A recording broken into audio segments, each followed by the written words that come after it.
Hari ini gue ngomongin tentang nyanyi. So, nyanyi adalah kegiatan bermusik yang paling murni. Karena instrumennya tuh gak bisa beli mana-mana. Instrumennya tuh spesial banget. Kalau rusak ya udah. Jadi kita mesti benar jaga. Kita nggak pakai alat musik lain di luar dari tubuh kita. So, nyanyi buat saya adalah bentuk bermusik yang paling jujur dan sangat luar biasa spesial. Nyanyi itu buat semua orang sebetulnya. Walaupun ada yang nyanyinya udah lebih bagus, ada yang nyanyinya masih ya halus ya, enak. Tapi saya yakin nih bahwa setiap orang dapat mendapatkan benefit yang positif dari nyanyi, baik itu benefit kesehatan jasmani, karena menyehatkan, dan juga kesehatan rohani. Nah ini pekerjaan apa? Jadi saya bilang nyanyi itu adalah atlet suara, karena dia menggunakan pita suara, diafragma dan itu semua otot. Berarti nyanyi itu bisa dilatih dan bisa cedera. Jadi itulah pentingnya penyanyi itu sebetulnya belajar. Dan selain pekerjaan apa, penyanyi juga adalah pekerjaan mental. Terutama yang sering bilang bahwa nyanyi itu adalah pekerjaan hati. Bagaimana enggak? Penyanyi walaupun lagi bete, lagi pusing, lagi habis putus, dia mesti bisa pegang mic dan bikin suasana jadi menyenangkan lagi buat audiensnya. Itu merupakan pekerjaan mental yang menurut saya nggak gampang dan bisa dibilang tidak mulia juga. Nah, saya yakin Indonesia adalah tambang emasnya bakat-bakat musik di Indonesia, di seluruh dunia maksudnya. Bahkan yang terbaik daripada negara-negara yang di sekelilingnya. Ini adalah kalau ada musik jalanan luar biasa berbakat, sangat hebat, dan saya berkesempatan untuk ketemu dia dan ngajarin dia kalau itu ngelatih, ngelatih. Ini adalah bukti bahwa bakat-bakat musik itu luar biasa. Tapi kita punya masalah, yaitu paradigma. Yang salah kan nyanyi. Contohnya, orang pikir nyanyi itu nggak mungkin, ada itu bisa nyanyi atau nggak bisa. Artinya nyanyi itu nggak bisa dilatih. Pokoknya hanya orang yang berbakat doang yang bisa nyanyi.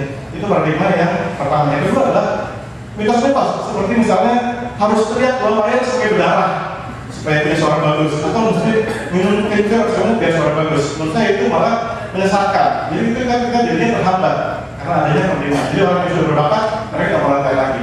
Yang merasa belum perlu berbakat putus asa, akhirnya bakat itu terpendam selama-lamanya karena paradigma-paradigma yang menyesatkan tersebut.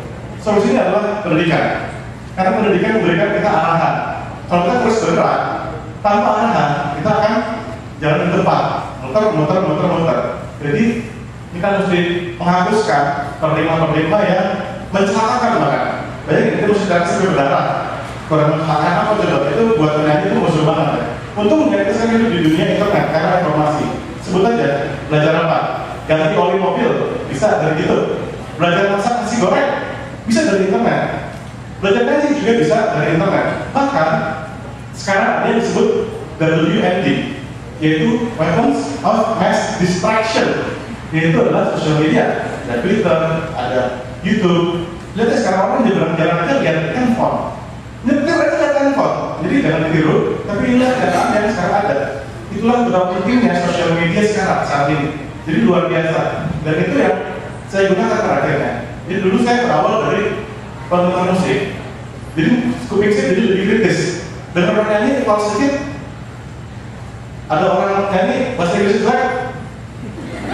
Jadi itu yang mendorong saya untuk bergerak menjadi seorang vocal coach. Bukan berarti saya paling benar, bukan. Tapi saya pengen men-share. Karena saya bukan udah ngajar di sekolah, dari kampus. Saya sempat bekerja dengan para yang hebat ini. Dan semua pengalamannya menurut saya ingin share ke seluruh dunia. Mungkin start dari Indonesia dulu.